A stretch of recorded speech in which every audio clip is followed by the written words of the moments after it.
You walk into a room, and within seconds, you know something is off. Nobody has said anything unusual. Nobody is acting strange.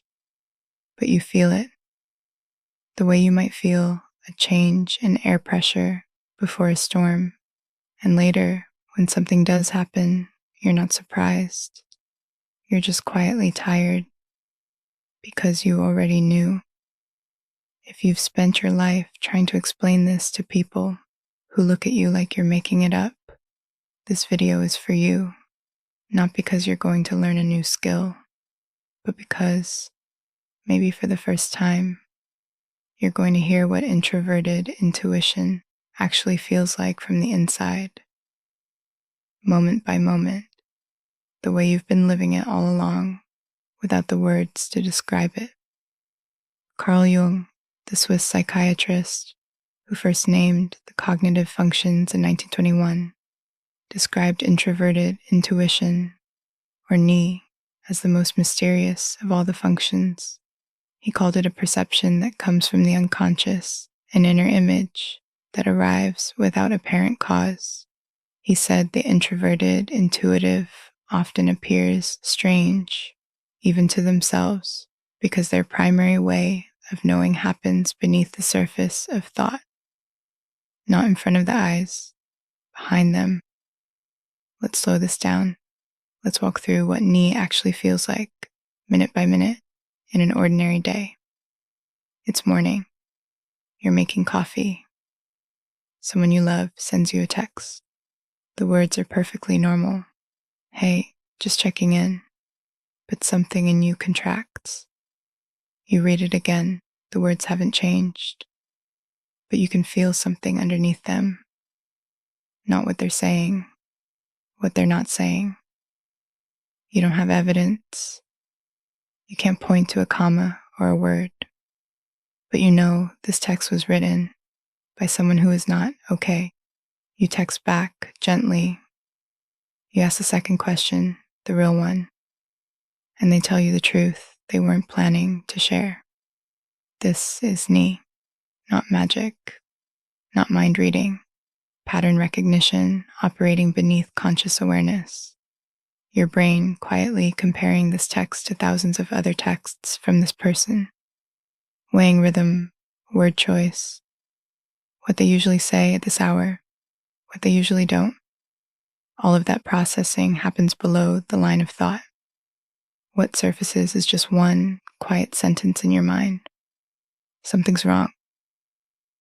The neuroscientist Antonio Damasio spent decades studying how the brain integrates emotion and reason. He found that we make most of our decisions through what he called somatic markers, bodily signals that summarize vast amounts of past experience into a single felt sense. A flutter in the chest, a pull in the gut, a tightening between the shoulders. For INFJs with dominant ni, these somatic markers are unusually loud. Your body is constantly translating pattern into sensation. You don't think your way to the answer. You feel it before you can explain it. Now it's mid-morning. You're in a meeting. 5 people are talking. Logistics, deadlines, next steps. You're listening, but you're also doing something else. You're watching the shape of the conversation. Who looks at whom? Who goes quiet when a certain name comes up? Whose smile doesn't reach their eyes? You're not trying to do this. You can't turn it off. And while everyone else is tracking the surface, you're tracking the undercurrent. By the end of the meeting, you have a strange certainty. You know this project isn't going to work, not because of anything that was said, but because of what wasn't. You can already see, somewhere in the next 3 months, the moment it falls apart. You can almost picture the email.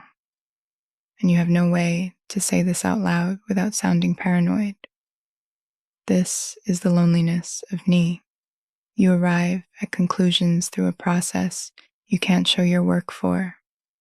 The answer comes first. The explanation if it comes at all, comes hours later, sometimes days. And by the time you can articulate why you knew, the moment to say it has already passed. It's afternoon now, you're walking, not anywhere in particular. And as you walk, something starts to surface. A piece of a conversation from a week ago, a memory from when you were 12, a line from a book you read in college.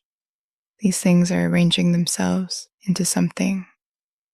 You don't know what yet, you just feel it forming. A shape, a meaning, a connection that hasn't fully landed. This is one of the most beautiful experiences of being an INFJ, and one of the hardest to explain. Your mind is not linear. It does not move from A to B to C. It moves like water, finding its level, slowly, indirectly, drawn towards some inner truth that you cannot name until it's almost in front of you. And then suddenly, in the middle of a walk, in the middle of the shower, in the middle of nothing, it lands. Oh, that's what that was. The psychologist Mihaly Csikszentmihalyi, who studied creativity and the conditions of insight, found that breakthrough understanding rarely arrives during effort. It arrives during what he called the incubation phase, moments of low cognitive demand, when the unconscious mind is free to recombine and integrate. For most people, incubation happens occasionally. For you, it's your default state. You are almost always incubating something, almost always. It's evening now. You're tired. The kind of tired that doesn't make sense because you haven't done that much. But knee runs constantly. It does not have an off switch. While you were folding laundry, it was processing the meeting. While you were eating dinner, it was working on the text from this morning. While you were trying to watch a show, it was quietly noticing that the season is changing and you feel different about something you haven't named yet. This is why solitude isn't a preference for you. It's a requirement. Your inner world needs space to keep doing its work. Without that space, the patterns pile up unprocessed, and you feel a kind of static, overwhelmed by everything and nothing at once. Solitude isn't withdrawal. It's where the work happens. So if you've spent your life being told you're too sensitive, too suspicious, too in your head, too dramatic, too quiet, too much, too little, here is what's actually happening. You are perceiving something real. You are processing it through a system that prioritizes meaning over surface, depth over speed, pattern over detail. Your way of knowing is not broken. It is not paranoid. It is not anxious. It is a specific, coherent form of intelligence that the people around you may not share and may not recognize. Your system works the way it does, and it doesn't need fixing. It needs honoring. It needs the rest, the silence, the slow walks, the unscheduled mornings, the late nights with nothing to do. These are not luxuries. They are how knee metabolizes the world. And the next time you walk into a room and feel that subtle wrongness, the next time you read a text and know, the next time something arranges itself in your mind without permission, you don't have to doubt it. You don't have to prove it. You can just notice it and let it be what it is. If this gave you language for something you felt your whole life, you might find more of the same here. No urgency, just a quiet place to keep turning inward. A quiet place for deep minds.